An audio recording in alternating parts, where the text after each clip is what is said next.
The four Tezcatlipocas are basically the most terrifying beings in all of Aztec mythology. They are the supreme beings, the ones who take care of the universe. But there's a problem. They have a very strong ego, which makes each of them want to rule the universe alone, or the world alone, which causes the world to be destroyed over and over again. But like I said, they are the supreme beings, right? But everyone who studies mythology knows that there's usually an entity that starts everything, and it's not exactly the supreme god. And here in Aztec mythology, it's no different. Here we have Huitzilopochtli, the first god and the first being that exists in Aztec mythology, and the one responsible for creating the four Tezcatlipocas. And what happens is this. In Aztec mythology, the universe is not eternal. The world is not eternal. It has cycles. There's always a beginning and an end. And at the end of every world, the world is always recreated again, and there's a new god who rules everything, a new CEO, a new president, so to speak. It's kind of similar to what happens in Hinduism, but in Hinduism, the supreme gods are the same, right? The universe ends with Brahma, Vishnu, and Shiva taking care of everything, and it also begins with the three of them there. These cycles in Aztec mythology are called suns. Each cycle has a new sun appearing there. But before the first sun appeared, we had Xipitotec in charge of everything, the first god of all, the Lord of Duality. And this Xipitotec, he split into two other entities, one being male and the other female, called Ometecutli and Omesihua.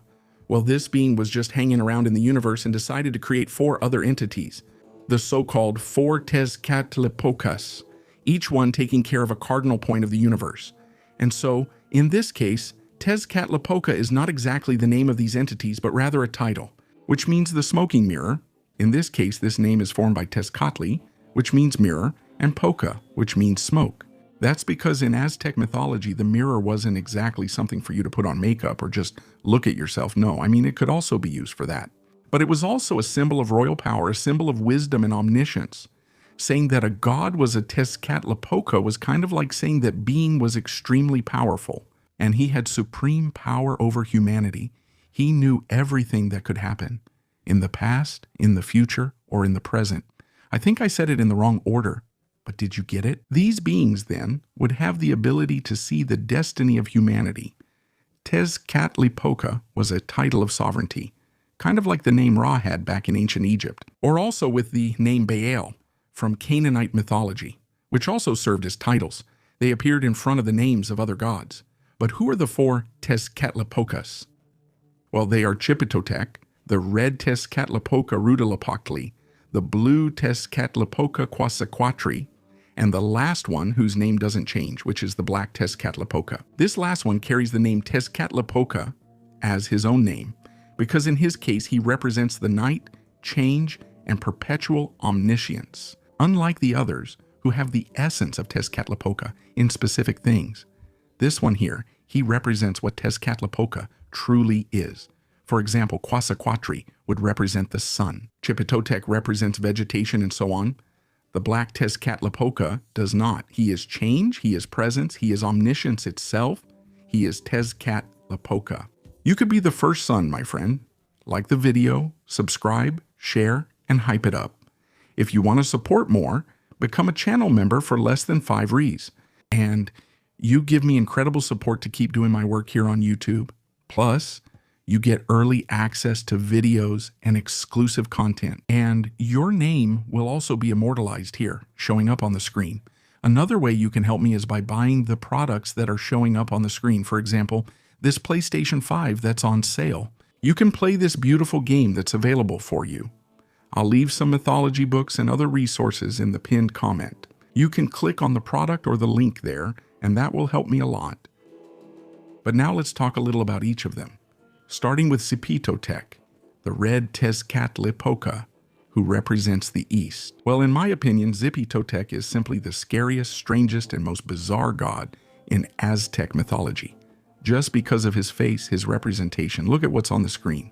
Well, he is represented like that, because in this case, he has another title besides Tezcatlipoca, which is the flayed god. I think from the image you're seeing on the screen, you can already understand why he's called that.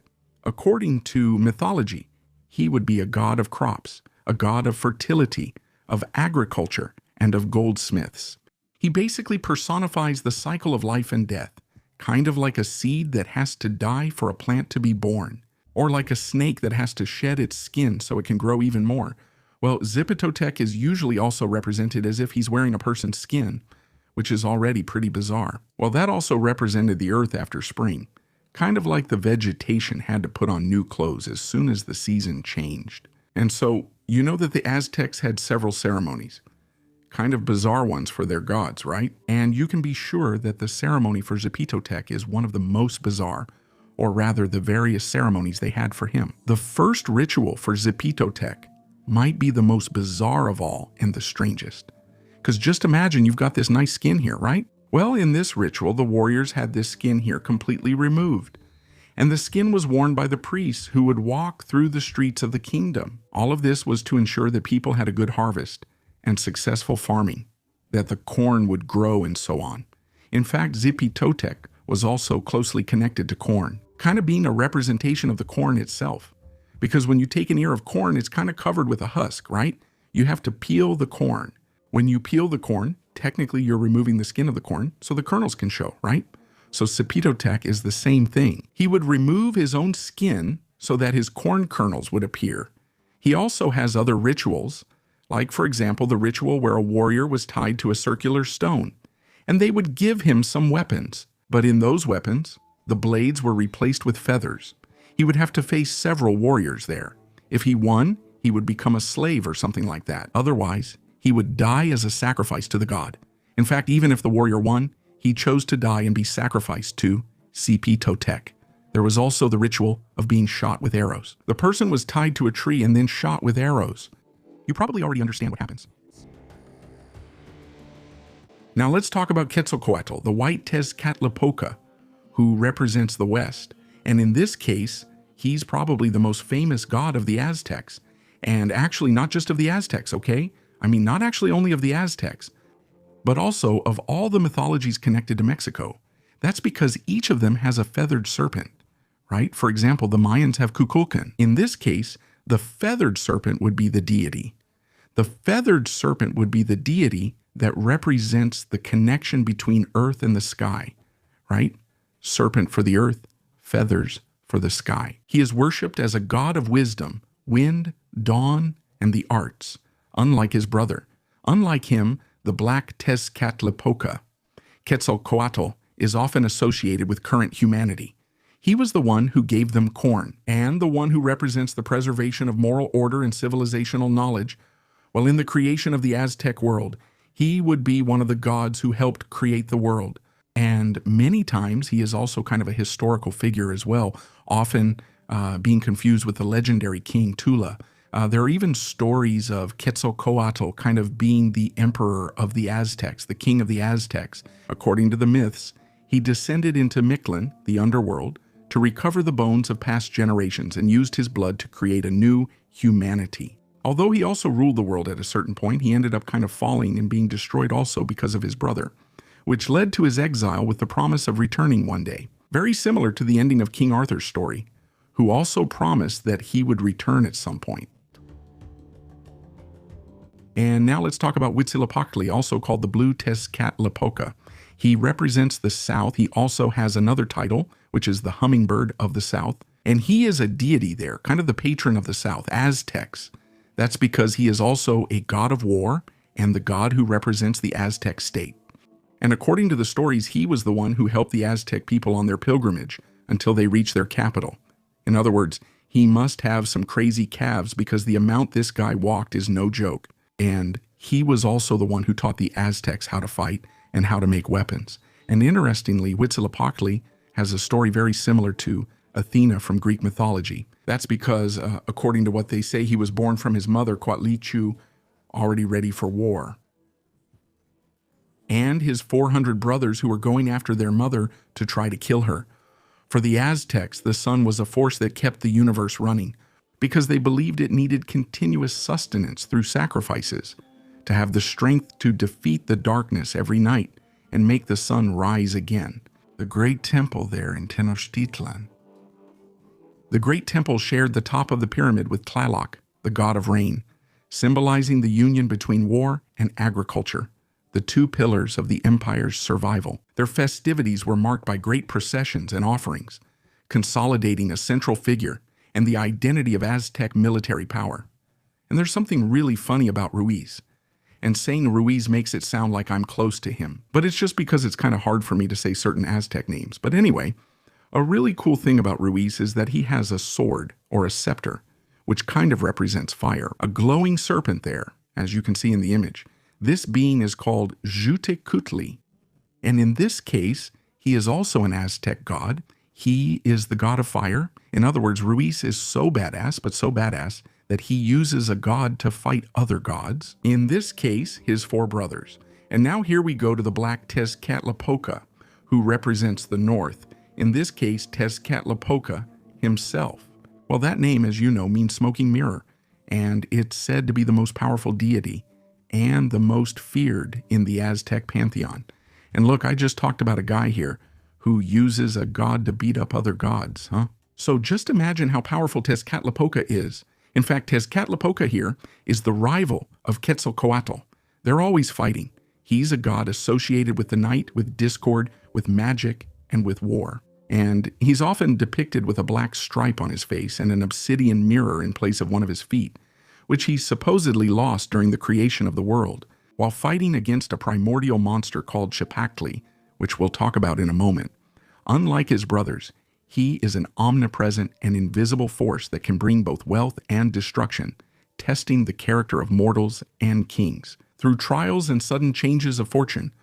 Well, as I told you, he is a great rival of Quetzalcoatl. Tezcatlipoca, unlike his brother, he personifies duality and the conflict necessary for the movement of the cosmos. He is the ruler of the first sun, the son of the jaguar, which I'll tell you the story about soon as well. Throughout the ages, he used his wisdom and cunning, like Chapolin Colorado, to overthrow the other gods and to keep the cycle of creation and destruction in motion. For the Aztecs, he is the Lord of the near and the far, the god who saw everything through his mirror and who demanded absolute reverence, because the balance of life depended entirely on his whims and his relentless justice. And now that I have introduced you to the four Tezcatlipocas, let's talk here about how they created and destroyed the world several times. In other words, the story of the 5 Aztec sons, or 5 sons. I never really know how to say it right. Well, here's what happens. When those 4 gods were created, they spent a lot of time doing nothing, procrastinating. Kind of like me, for example, when I have something to do. But I prefer to, just lie down and stare at the ceiling. In my case, I stay there for a little while. I spend about 5 or 10 minutes doing nothing. The gods spent 600 years doing absolutely nothing. And remember, the world didn't even exist yet. So they were just floating around in space, doing nothing, just hanging around until one day they thought, hey, how about we create something here? And the 2 who were chosen to do this, to create the world, were Tezcatlipoca, the Black, and Quetzalcoatl. Fortunately, there was already a kind of primordial water there, as in every creation myth. So they had the idea to put something into those waters. A monster. Its name was Xipitotec. So they started creating other things in the universe and the world, but there was a problem. Xipitotec wasn't really willing to cooperate, because everything the gods created, she would go there and devour it. Then Quetzalcoatl turned to Tezcatlipoca and said, hey Tezca, listen, we need to put an end to that crocodile over there, to Xipitotec, because it's getting tough. She's devouring everything we create. Then Tezcatlipoca said, yeah, that's right. Yeah, then Tezcatlipoca had the brilliant idea to use one of his legs as bait in the water, kind of waving it around to attract Xipitotec closer to them. And with that, they would deliver a fatal blow to the creature. But he forgot one little detail. The water was kind of murky, and you couldn't see what was underneath. And as soon as he put his foot in, Xipitotec took a little bite, just like that. You know that small bite to test if something's good? That's when Xipitotec tore off Tezcatlipoca's leg.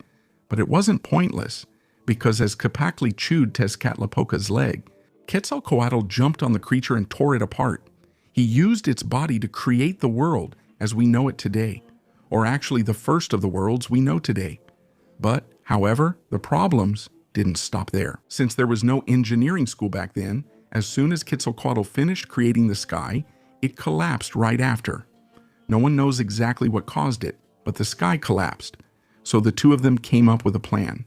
They would go to the ends of the earth, one to the north and the other to the south. They would go inside the earth and then sprout from the ground like trees. By doing this, they would push the sky back up to where it should stay. And that's what they did. Two extremely lush trees were born, and that's why these two gods even today are known as the lords of the sky and the stars. But my friends, you know that life isn't easy, not even for the gods. So another problem began for the supreme lords. It was this. Since they had created the sky, they thought it was time to create a star to light everything up, because everything was dark. The first sun was created by Black Tezcatlipoca because he thought he had the right to do it since he had lost a leg, literally lost a leg, so that the world could be created. This first sun was called the Jaguar sun, in honor of the god Smoking Mirror, and also because this sun had some spots on it kind of like a jaguar. And in this sun, the first inhabitants of the earth were also created, the giants. Even though they were giants and could pull trees out of the ground with their hands, they were extremely fragile. When they fell to the ground, they would simply fall apart. They didn't plow the land or do anything else except eat roots they found along the way. The era of the Jaguar sun lasted 676 years until something happened. Quetzalcoatl thought it was time to put an end to that era. So he simply took his club and struck the sun with it.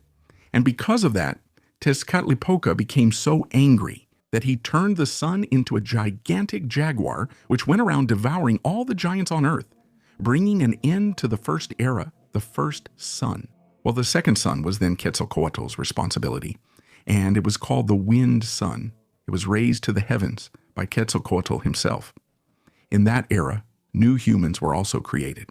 But just like what happened with the giants in the first era, these ones didn't last long either. That's because Tezcatlipoca took revenge. He ended up bringing down this sun. And just like Tezcatlipoca himself did back in the first era, Quetzalcoatl got so angry that he decided to put an end to all his creation. He sent a tornado, a gigantic wind, and ended everything. But the men managed to escape by turning into monkeys and staying in the forest. The third sun wasn't made by any of the Tezcatlipocas, but by the god of rain, Tlaloc. That's why this sun is called the rain sun. It happened because the gods believed that if a different god, unrelated to the supreme ones, created the sun, it would probably be perpetual. But that's not what happened, because Quetzalcoatl didn't like it very much and decided to send a rain of fire down to earth, putting an end to everything. Quetzalcoatl's sun had lasted 364 years, much less than the sun of Tezcatlipoca, and the rain sun lasted even less, about 50 years less. It lasted 312 years. The fourth sun was called Water Sun, and it was created by the goddess of the waters, Xipitotec, who had the same lifespan as the first sun, 676 years, and it ended with such a great flood that the men who managed to survive turned into fish. Then came the fifth sun, the one that, according to Aztec stories, shines on us to this day. Well, this fifth sun was created in the following way. The gods gathered in Teotihuacan, the city of the gods, to decide who would be responsible for the fifth sun, who would raise it into the sky. The first to volunteer for the job was Tezcatl, but he was a somewhat arrogant god. He immediately began his fasts and prayers there, offering to the supreme god, the Lord of Duality, jewels, gold nuggets, and Quetzal bird feathers, which was considered the most beautiful bird in existence. Well, at the same time, another god volunteered to do the same task. His name was Nanahuatzin, and he was an extremely ugly god. And his body was covered in sores, as if he were a leper. And yet, instead of offering jewels and treasures to the supreme god, he chose to do penance with thorns from the maguey leaf, soaking them in his own blood. And Tezcatl kind of looked at Nanahuatzin and sort of mocked him, thinking there was no way he could lose to the other god. But then the day came when both of them were called before the other gods. In the middle of them burned a huge bonfire. And with a thunderous voice, the chief of the council announced that there were two competitors, to raise the new sun in the sky. One of them would have to throw himself into the bonfire, and with that, raise the new sun in the sky with his own life. When Tezcatl looked at the bonfire, he kind of swallowed hard. He felt afraid of what might happen to him. But then, when he realized that all the other gods were looking at him, he filled himself with courage and ran and jumped toward the bonfire. But then, in midair, he felt very afraid again and froze there. And all the other gods looked at what had happened and were filled with shame. Tezcatl tried 2 more times. The second time, he felt afraid again. And on the third try, he almost got close to the bonfire, but when he felt the flames on his feet, he got scared again and gave up. Then the gods called Nanahuatzin. Even though he was limping because of his sores, he jumped into the bonfire and had his body completely consumed. And from the embers there, that beautiful star was born, the 5th sun. And legend says that Tezcatl kind of felt jealous of what he was seeing, so he closed his eyes and jumped into the bonfire again. And this time, he made it. But since the embers were already almost out, what appeared from there was a new celestial body, completely pale and cold, the moon. And the legend also says that the gods kind of got angry at Tezcatl because of the jealousy he felt toward Nanahuatzin. And one of those gods grabbed a rabbit that was passing by and struck the moon with it, which kind of explains why the moon has the shape of a rabbit. If you look closely or search on Google, you'll see there are some shadows on the moon that actually look like a rabbit. But the story didn't end there, because even though the sun was big and bright, it didn't move in the sky. So, a new sun called the Sun of Movement, or Tonadia, said that the gods also needed to sacrifice themselves so that he could move. The gods didn't really want to try to move the sun by force or by shooting arrows at it, but that didn't work very well. So the gods actually had to sacrifice themselves, making the sun move across the sky. In fact, this sun, Tonatia, was considered by the Aztecs to be an avatar of the god Huitzilopochtli. But this sun would not be eternal. At a certain moment at the end of its cycle, an earthquake would happen and several monsters would appear on the horizon to destroy humanity. These monsters were called Xipitotec. Believing in this, the Aztecs believed that the cycles of the world lasted 52 years, and every time those 52 years came to an end, they were filled with fear, because it could mean the end of the world, just in case. They performed a ceremony called the New Fire, and in this ritual, all the fires in Tenochtitlan were extinguished. And then, as night fell, all the people marched in a gloomy procession up to the top of the Hill of the Stars, which was a place where the priests studied the stars, kind of looking for a sign that the world would not end.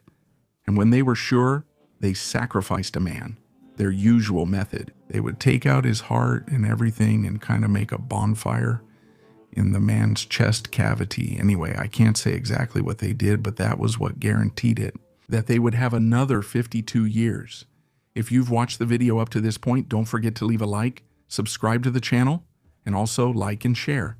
I'll see you next time.